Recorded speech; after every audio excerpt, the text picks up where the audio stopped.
YouTube சேனலுக்கு உங்களை வரவேற்கிறேன். இன்றைக்கி நான் மாங்காய் ஊறுகாய் போட போகிறேன். மாங்காய் ஊறுகாய்க்கு தேவையான பொருள் என்னென்னு பார்த்துருவோம். 2 ஸ்பூனு உப்பு, 1 ஸ்பூன் பெருங்காயம், 1 ஸ்பூன் வெந்தயம், 4 ஸ்பூன் காஷ்மீர் மிளகாத்தூள், 1 ஸ்பூன் கடுகு, 200 ml நல்லெண்ணெய், 3/4 கிலோ மாங்காய். இதுதான் இதுக்கு தேவையான பொருள்.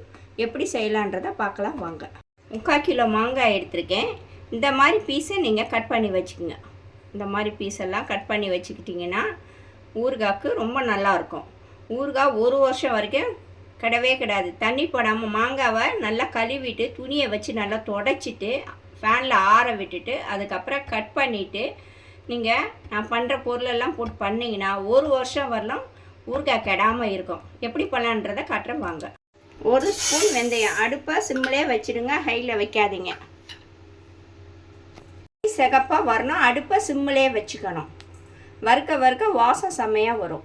இந்த மாதிரி ப்ரௌனிஷாக ஆகிடுச்சு பாருங்கள். அடுப்பை சிம்மிலே தான் வைக்கணும், ஹைலியே வைக்கக்கூடாது. இங்கே வறுக்க வாசம் வரும். இப்போ நான் அடுப்பை ஆஃப் பண்ணிடுறேன். உப்பு 2 ஸ்பூனுக்கு நான் போடுறேன். உப்பு கரெக்டாக நான் சொல்கிற மெஷர்மெண்ட்டுக்கு அளவாக போடுங்க. கரெக்டாக இருக்கும் உப்பு. நான் பெருங்காயத்தை கட்டி பெருங்காயம் வாங்கி நல்லா எண்ணெயில் வறுத்து எடுத்துட்டு பொடி பண்ணி வச்சுருக்கேன். இதை போட்டால் நல்லா வாசம் இருக்கும்.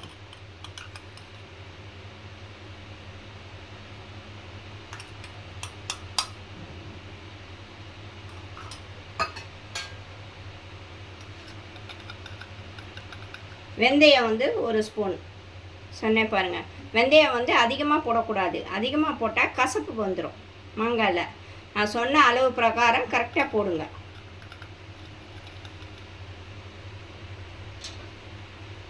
ஒரு ஸ்பூன் போட்டிருக்கேன்.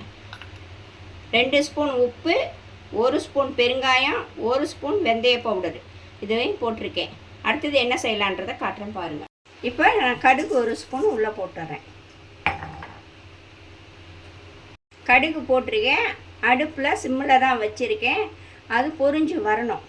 ரொம்ப டப்புலாம் அதிகமாக அனலில் வெடிக்கக்கூடாது. லைட்டாக சூடாகி அந்த கடுகெல்லாம் வெடித்த பின்னாடி அதுக்கப்புறம் என்ன பண்ணுன்றதை காட்டுற பாருங்கள். இந்த மாதிரி லைட்டாக பொரிஞ்சு வரும் பாருங்கள். பொரிஞ்சு எப்படி வருதுன்றதை காட்டுற பாருங்கள். பொறுமையாக வெடித்து வந்தால் தான் அதோடய வாசத்துக்கு அதுவும் ரொம்ப நல்லாயிருக்கும். ஏன் அடுப்பை சிம்மிலே வச்சு கடுகை சிம்மிலே வச்சு வெடிக்க வைக்கிறது காட்டுறேன்னா, அனல் ரொம்ப ஜாஸ்தியாக இருந்துச்சுன்னா நம்ம முடித்தோடனே மிளகாத்தூள் போட்டோடனே கலர் மாறிடும். அந்த கலர் மாறக்கூடாது. இந்த வெடிக்க வர்றது பார்த்திங்களா, அந்த வெடிக்க வர்றதுலேயே அடுப்பை ஆஃப் பண்ணிவிடுவேன். வெடிக்கிற சவுண்ட் கேட்குதா? இப்போ அடுப்பை அப்படியே ஆஃப் பண்ணிவிடுவேன். இதிலே அனல்லே கடுகு வெடிக்கும். எல்லாமே ஃபுல்லாக வெடித்து வந்துடும். 4 ஸ்பூனு நான் மிளகாத்தூள் போடுறேன் பாருங்கள். காஷ்மீர் மிளகாத்தூள்,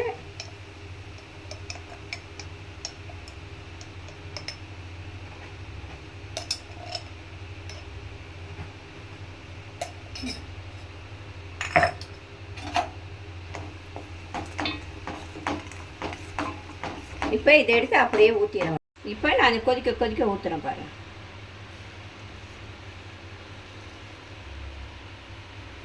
செம்ம வாசமாக இருக்கும். வீடே மணக்கும் மாங்காய் ஊறுகாய். 1 வருஷம் வரைக்கும் தண்ணி படாமல் நீங்கள் வச்சுருந்தீங்கன்னா கெட்டே போகாது.